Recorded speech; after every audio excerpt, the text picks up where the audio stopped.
I spent so much time setting up this shot and trying to get my ring light working that I completely forgot what I was going to talk about. Oh yeah, it's my 5-week update.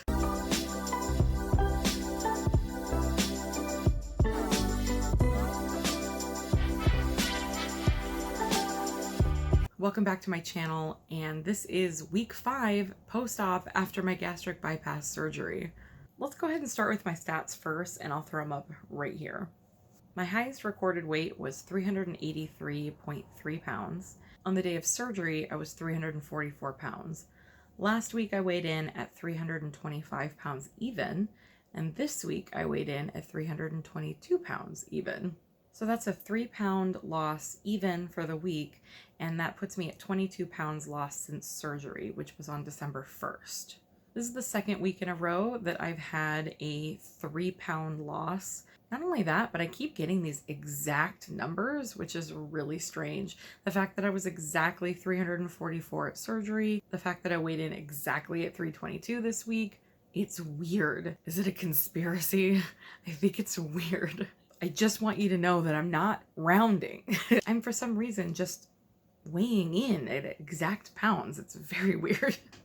I had a little bit of a wake-up call this week. I don't know if I'd call it a wake-up call, but I had a gentle reminder from my body that this whole process is still really new and I'm still really getting used to it, and it's not going to be a walk in the park. I've been so lucky.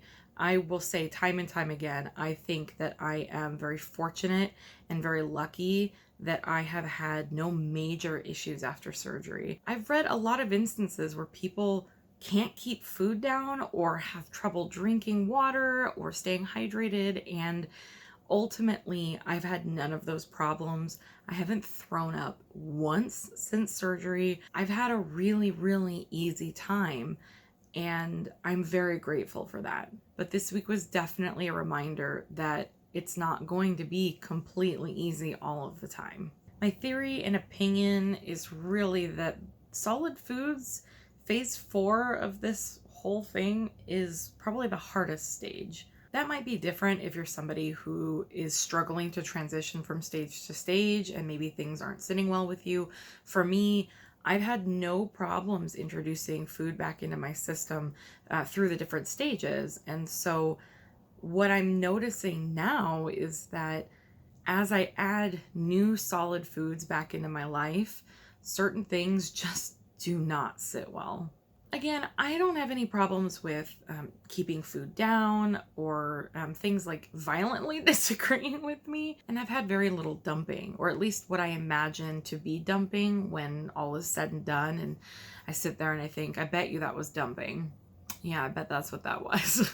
But this week, I really noticed that there were just some things that I ate that within a few minutes just made me feel very nauseous and did not sit well in my stomach. And on top of that, it really put a cap on how much food that I could eat. When I notice something is making me not feel well and nauseous, it's like I hit this moment where I am done eating. I'm completely full. I don't want any more food. I feel super nauseous. It comes on not abruptly, but it's a relatively quick buildup. And usually I've only had about 2 or 3 ounces of food, and then all of a sudden I can't. I've got to stop, and I've got to let the nausea pass. The first time I noticed this happen was December 30th.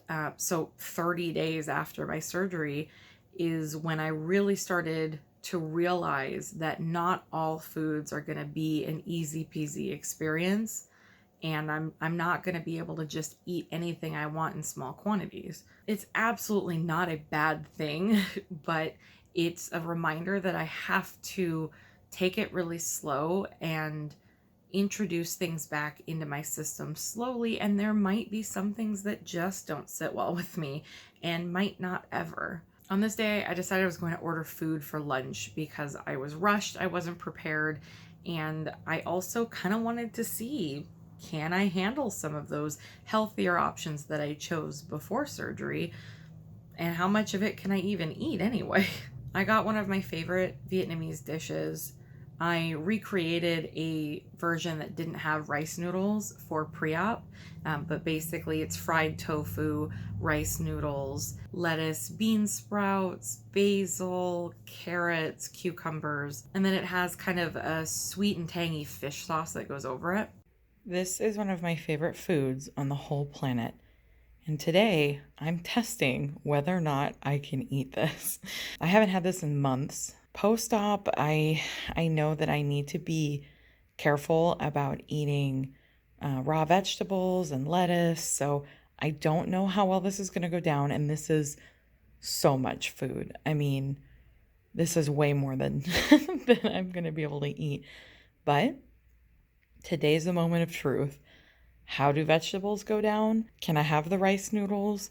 How much of this can I eat? Not only was I excited to see if I could eat it, but this was the first day that I was trying raw vegetables since my surgery. I've been told that lettuce and raw vegetables can be very hard to digest right after surgery. Some people, it takes them quite a long time to start eating those things again.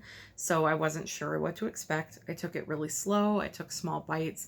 But ultimately, everything was sitting really well with me, and it was totally fine. I had that for lunch at about noon, and about 3:30, 4 o'clock, I started getting hungry again.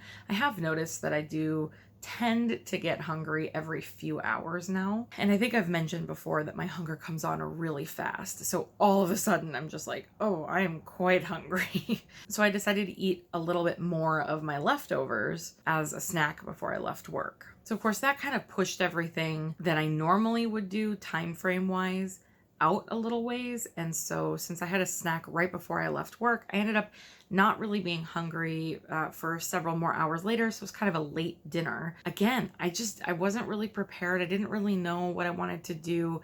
And I was just thinking about something quick and convenient because I wasn't even sure if I was going to be hungry for dinner that night anyway.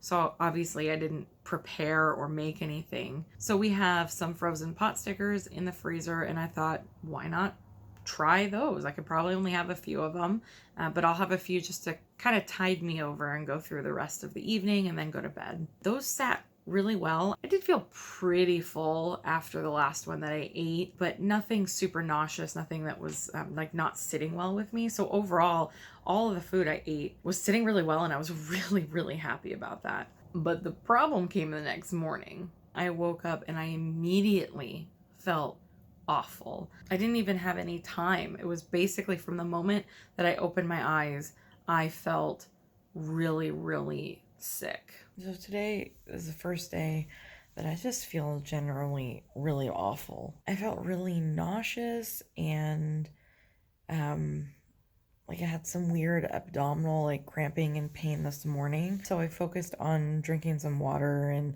just kind of getting to a better spot. And then I got hungry, so I drank a Premier Protein for breakfast, but it took me a very long time to get through it. I just wasn't really feeling that great and feeling like it was settling very well. And then after a few hours, I started getting hungry again. It was about lunchtime. So I decided to slowly eat my lunch that I brought, which was leftover, like a tiny bit of macaroni and cheese and some brisket, because I need to go shopping really bad. And I couldn't even get through all of it. I just started feeling like not really good after eating it. And now I'm sitting here just not feeling good at all. And my stomach keeps making these really loud, like gurgling noises. And I just don't know what the problem is. But I think I need to lay down. I don't know. I noticed that all day I felt awful every single time I ate something. It didn't matter what it was. It didn't matter if it was something that has never bothered me before. It didn't matter if it was something new. I just felt gross every time I put something in my mouth. So that day I tried to just stay hydrated and focus on getting down as much food as I could, but not really worrying too much about it because I imagine that I'm occasionally just going to have days that don't sit well with me, especially this early out. They say that it takes probably a good 8 weeks, 2 months for you to be fully healed internally from your surgery. And I'm only on week 5, so it's entirely possible that I'm not really fully healed yet. So not only do I need to try to remember that and to try to take it easy on myself and my stomach, but I also have to remember that some foods probably aren't going to sit well for a little while. They may be permanent, but they may not be. I'm just going to have to test things out and see how they go. But I actually noticed a couple more times this week that I just didn't feel very good after eating. And so I've decided that I'm just going to go backwards a little bit and start to take it a little bit easier. About halfway through the week, I did switch back to drinking protein shakes for breakfast instead of eating solid food, partially because eating solid food doesn't make me feel very good in the morning. It just kind of bogs me down. So this week I did switch back to protein shakes in the morning, and I found that they keep me full until lunchtime. I'm completely satisfied with them, and they sit really well on my stomach. So that's what I'm going to stick with for now. In addition to the protein shakes in the morning, I think for the next week I'm going to scale it back a little. Like I said, I'm going to try to focus on foods that were more in the soft food category that I know were sitting really well with my stomach. And then going back to trying to introduce one new solid food a day. That was the recommendation right after surgery, which when I read it was, I thought was absurd. They were basically saying stay in the soft food phase to an extent. Eat 6 meals a day, 5 of them being soft foods, and then 1 of them being a new solid food, and just do that for weeks until you start introducing enough new solid foods that you know how things sit. I thought that sounded absurd. But now I at least understand the recommendation, and I'm trying to go back to something similar where I know that my breakfast and my lunch will be something that sits well with me and I won't have problems with, especially because I'm at work and I don't want to feel really awful and nauseous while I'm at work. And then for dinner, I'm going to introduce the new solid foods slowly. That way I know if I feel really bad, I know exactly what caused the problem, but also I'll be at home where I can manage it a little bit better and I can deal with it a little bit easier. It was just a really good reminder this week that I do need to take it slow. And although I've been very, very lucky and very grateful that I haven't had any major complications with eating new foods and introducing the old foods that I liked before, oh man, have I read how people can't eat some of their favorite foods anymore. But just because I haven't had those problems doesn't mean that I can just jump forth and eat anything I want in small quantities. So kind of overarching with all of this is that I really need to be more prepared. I need to prep food ahead of time. I need to have easy food to just grab and go for either lunches at work or when I get home and I'm hungry for dinner and I don't want to spend a lot of time making a bunch of dinner. I need to spend this time being prepared and knowing what I'm going to eat. My need for meal prepping and being prepared is really coming from the fact that I get hungry really quickly and I need food. I need something reliable that I know is going to sit well with me, that's going to be high in protein, that I don't have to think about, and I can just warm it up and eat it. So that's something that I'm really going to be focusing on. At least now, post-op, meal prepping is not going to be the experience that it was before. I don't have to make multiple dinners and prep them out into different containers. In all honesty, meal prepping for me now is probably making one meal and eating off of it for half or more of the week. So just a little background information on what I'm doing for each of my meals. I am weighing out 6 ounces for every meal. And as I've said before, sometimes I can eat all 6 ounces and sometimes I can't. It depends on the type of food, but it also depends on the day. Of those 6 ounces, 3 of them are a high protein option, whether that be fish or meat or tofu or something like that. 3 ounces out of the 6 are focused on protein. And in addition to that, those are the ones that I focus on eating first out of everything on my plate. It's most important to get your protein in first. The rest of my plate typically consists of 2 to 3 ounces of vegetables. A lot of times I've had sweet potato because one sweet potato can go a long way if you're only eating 1 or 2 ounces at a time. Sometimes I have focused on having some cheese as a side or something like that, maybe a healthy fat, but I almost always try to have at least 1 or 2 ounces of some sort of vegetable. What that ends up helping me do when I set up my plate like that is focusing on my macros and hitting my macro goals. I've seen a lot of different strategies online, and what I really suggest is do what works best for you, but I don't see quite as many people weighing out their foods, even though that is something that was recommended by the nutritionist when I entered into phase 4 for solid foods. I think right after surgery, everybody's so focused on how small their portions are that they really don't feel like they need to weigh out their food or they need to focus on that too much. And I've also seen a lot of people who don't necessarily track their foods either. I track everything that I eat in an app called Baritastic, and it's an app that is made for bariatric patients. This app understands that sometimes I'm not going to hit 1,000 calories. It also helps me track my water intake. It helps me track my macros specifically and see visually a really nice image of how much protein I've eaten, fat, carbs, net carbs, if that's something that you're actually paying attention to, things like that. Focusing on the macros and making sure I'm eating protein first is just naturally leading me away from eating too high fat foods, too high carb foods, or things that might get me in this position of not eating very healthy post-surgery. I am a huge advocate for moderation. I don't believe in restricting foods entirely after surgery, and you will hear about that in a future video, I promise you.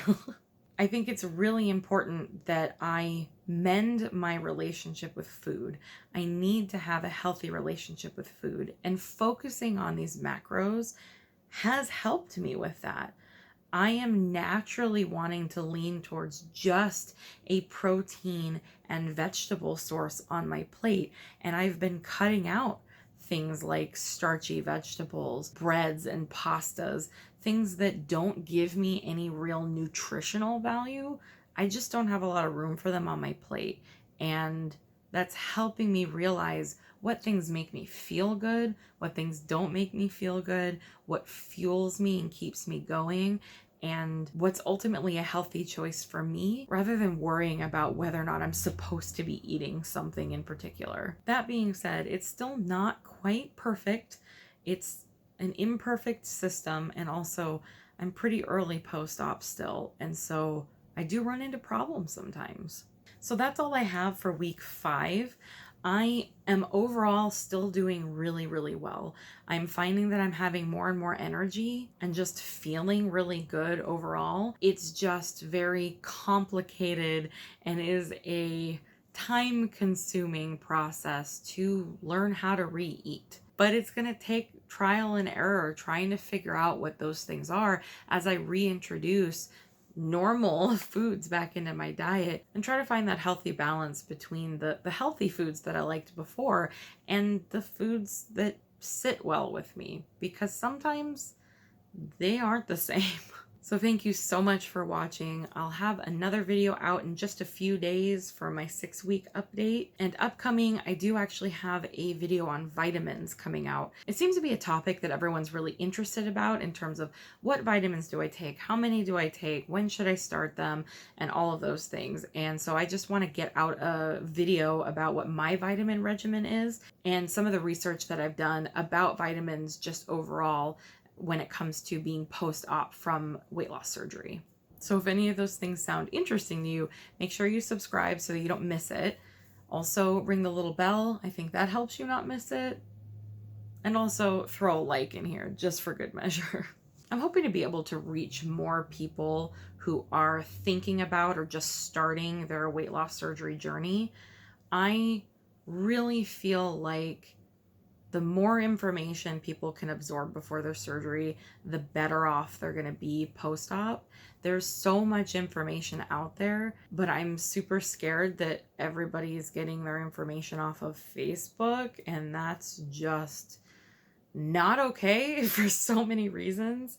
So if you know somebody that you could share this video with, I would love to be some help, and I would love to just put some of the information out there that I've gathered through this whole process, just to make everyone's understanding of the surgery and the healing process a little bit easier. So thanks so much, and I hope to see you guys in the next one. Bye.